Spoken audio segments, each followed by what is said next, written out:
Hey everybody, this is D Hunter, bringing another action figure review. Today, we're going to look at the McFarlane DC Multiverse Hazmat Suit Batman from Justice League, the Amazo Virus.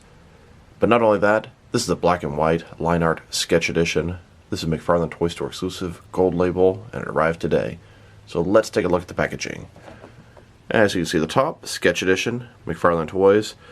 Gold label collection. Gold label figure is simply a retailer exclusive, whether it be Walmart or Target. This particular gold label is a McFarlane Toy Store exclusive.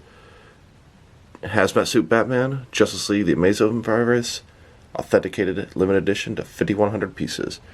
Here he is in the package. One side, Hazmat Suit, Justice League, Amazo Virus. Other side, pretty much blank. On the back, here he is posed up in black and white. At the bottom, there's a barcode, if that happens to help anybody. This is one of McFarlane's deluxe figures. Take off the outer sleeve, and you can see the figure inside. So with no further ado, let's open them up. And of course, I did get two of these figures, one of which to open and enjoy, the other one to keep unopened in my complete Batman-related unopened action figure collection. And here he is, next to the previous couple releases of the Hazmat Batman. We have the regular release on the left, and then the Target-exclusive light-up release on the right. Alright. Now that this figure out of the package, here he is with all of his accessories laid out. He doesn't come with any traditional character-specific accessories, but he has a display stand, collector's card, and then a display stand for his collector's card. But before we take a look at all that, let's talk about and check out the figure. So this is the Hazmat Suit Batman from Justice League, the Amazo Virus. I like to refer to him as anti-COVID Batman. He came out during the pandemic, and it seemed like he was geared up to take on COVID. There are a lot of Batman figures over the years. Anti-Fire Batman, Turbo Batman, Anti-Freeze Batman, etc. Thought Anti-COVID Batman worked. Made sense to me. Kind of funny. This is the line art sketch black and white version. McFarlane Toy Store exclusive. So let's take a look. Start with his face here.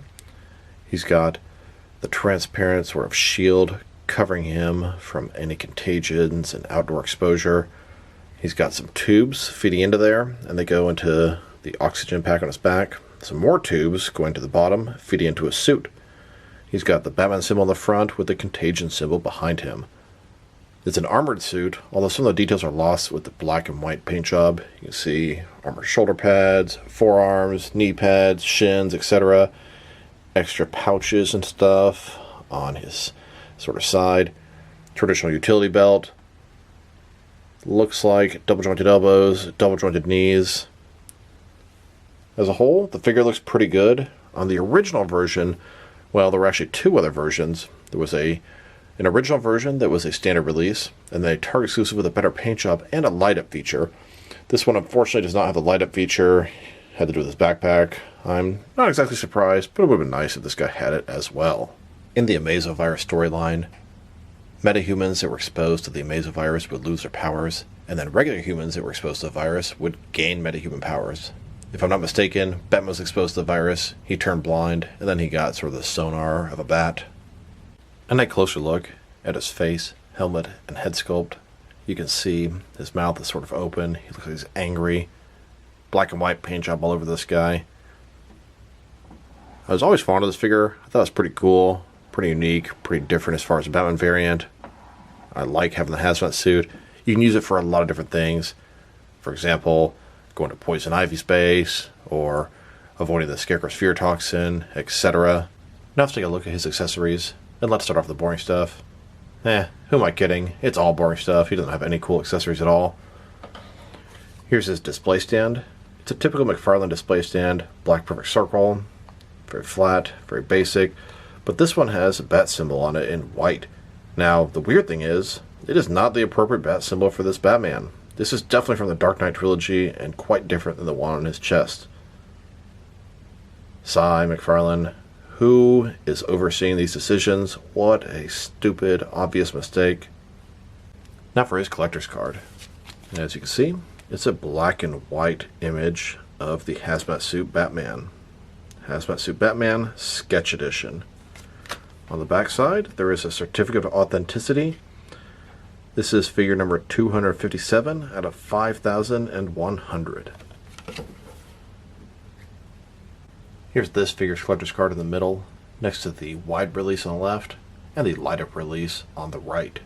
Now it doesn't do much for me, but if you want to display the collector's card next to your figure, you have a stand to do so. Now I wanted to check out the differences between this figure and the previous two releases of the Hazmat Suit Batman. And besides the obvious paint differences, there are no other differences. It's 100% the same figure, same sculpt, same articulation, except this guy doesn't have the light-up feature. And since the light-up one has a better paint job, let's check them out next to that one. So let's take a look. Starting with their heads here, of course, completely different. This one here, you can see Batman's flesh on his chin, the sort of shield there, and his mouth partially open. This one here, the mouth is drawn a little more sort of prominent. You can see the teeth exposed. Looks pretty good.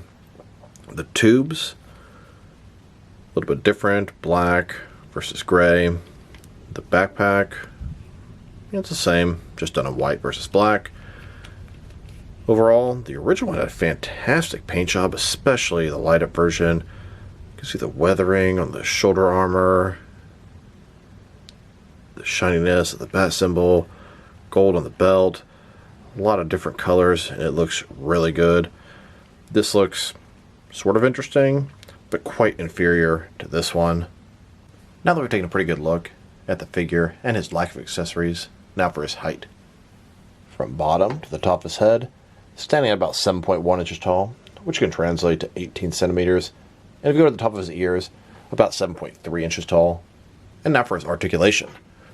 Starting with his head, of course, it can rotate from side to side. Now, it does get to a point where you're going to completely stretch it to capacity with the tubes there, but you get pretty good range of motion.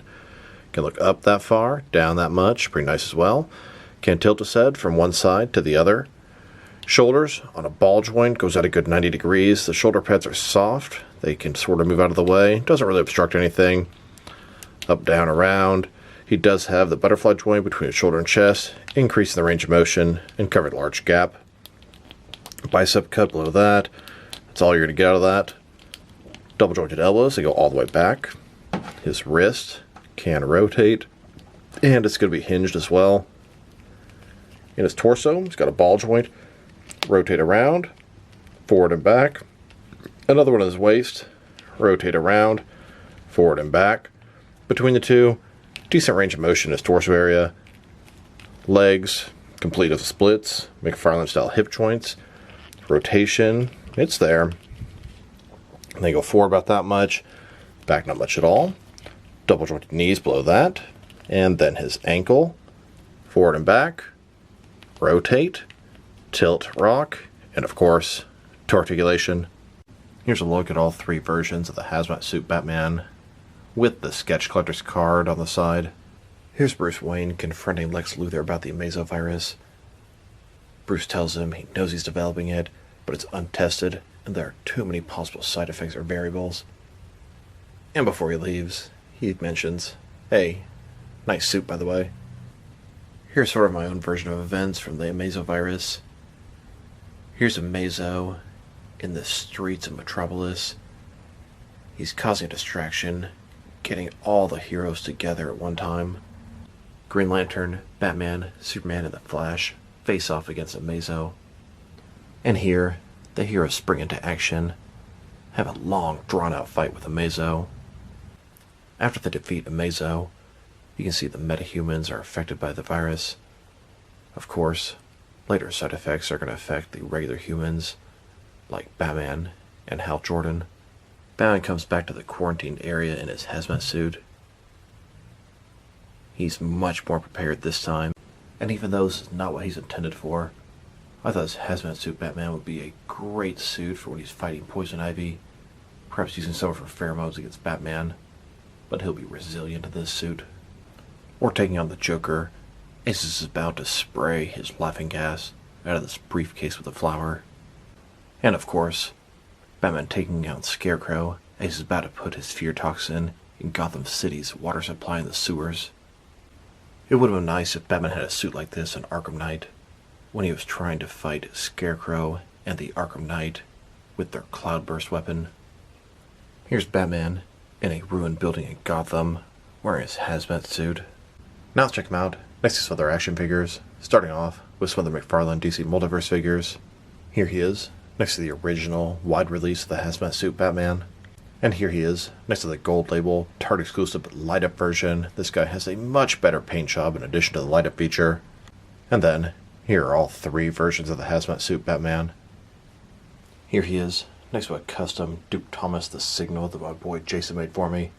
Of course, this is well before McFarlane made their own Duke Thomas, which is a fantastic figure by the way. Now check him out, next to some other McFarlane DC Multiverse sketch figures. Here he is, next to the other McFarlane Toys Store exclusive sketch figures, the Page Puncher Mr. Freeze, and then the Page Puncher Black Manta. And here he is, next to the Entertainment Earth exclusive sketch line art figures.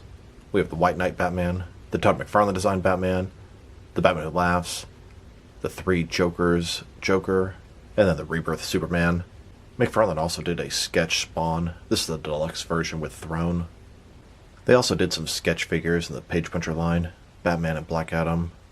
I would say they're sketch figures, but not the black and white line art variations. And DC Direct did some sketch figures based off Jim Lee's art. I only got the Batman figure, but they also did a Superman and Wonder Woman as well. Here are all the McFarlane DC Multiverse line art, black and white sketch figures they've done. I'm sure this will continue, and they do look pretty cool together as a group. And then here are all the different DC black and white sketch figures that I have. Now let's check them out. Next to some other recently released McFarlane DC Multiverse figures. Here he is, next to some more gold label McFarlane Toy Store exclusives. We have the line art sketch Black Manta, the Deadly Duo Joker, the Patina variant of Merciless, and the Heath Ledger Interrogation Room Joker. Here's the Hazmat suit Batman, next to a couple of Entertainment Earth exclusive gold label Blacklight figures, the Mr. Zero version of Mr. Freeze, and the Zernar Batman. And here he is, next to the Reign of the Superman Steel. There's a Platinum Chase variant of Steel out there. Mine should arrive tomorrow. Got a kind of cool story behind that one. Then, next to some Big Bad Toy Store exclusive gold label black and white accent figures, Red Hood, Aquaman, and the Joker. And now, next to Lobo, this is the Amazon exclusive deluxe version that came with the Space Hog. Here's the Hazmat suit Batman, next to some recent Target exclusive Jokerized stuff. And here he is, next to some more recent Target exclusive figures, Red Tornado, Animal Man, Midnighter, and Wave Rider. Then, next to some recent Walmart exclusive gold label figures, we have Black Lightning, Owlman, and then the Vampire Damian Wayne and Hal Jordan. And now, next to the regular and Platinum Chase variants of McFarlane's Collector's Edition Wonder Woman, here's the Hazmat suit Batman, next to the McFarlane Collector's Edition Wave 3, both the regular and Platinum Chase variants of Captain Carrot, Superman, and Batman as Green Lantern. And here he is, next to the Batman and Robin movie wave, Collector Build and Arnold Schwarzenegger Mr. Freeze. Then, next to the Target exclusive Flashpoint wave, Collector Build Cyborg. Then, next to the Injustice 2 Superman and both versions of Brainiac. And finally, next to the Dark Knights of Steel Batman and both versions of the Jim Gordon Batman. Now let's check him out, next to some action figures from different various companies, so we can see how he fits in, both scale and style-wise, in case you know which lines you can mix him with. Since he's a McFarlane toy, they're typically the 7-inch scale. I'm going to start with my comparisons with some of the large action figure lines I collect, and work way smaller. But first, let's check him out with some of his McFarlane Toys brothers. In front of you are 5 different action figure lines, all from McFarlane Toys, all 7-inch scale. And now, next to some Jack-specific wrestling figures, and some DST, or Diamond Select toys. Here he is, next to a bag of croutons. And here he is, with some DC Direct and neck-up Batman figures. Then, with both some Mattel and Jazzwares wrestling figures. And now, with some Mezco and Mattel Batman figures. Next, with some Mafex figures and Hasbro Marvel Legends. And finally, with some SH Figure Arts figures and some Jazzwares Fortnite figures. So overall, this Hazmat suit Batman, it's pretty cool, but I definitely prefer the painted version versus the black and white sketch version. He does look cool with the other sketch figures. Started to make quite a collection there, and I don't think it's going to end anytime soon. His accessories are non-existent. Articulation, it's a little bit dated, as this figure is a couple of years old at this point. Sculpt and paint job, pretty good. If I were to rate this guy, I'd give him a 5.5 out of 10. I'm going to go ahead and give him a 6. He does look nice, but I definitely prefer the painted version. This one here is a cool display option, but it's useless as far as action figure scenarios and photography. So this is D Hunter. Thank you guys for watching this video. If you liked the video, press like below. If you have anything you want to say about the video, add to the comment section. If you want to see additional action figure reviews from me, press subscribe. I do appreciate when you do that. Once again, this is D Hunter. Thank you guys for watching this video, and I will talk to you guys real soon.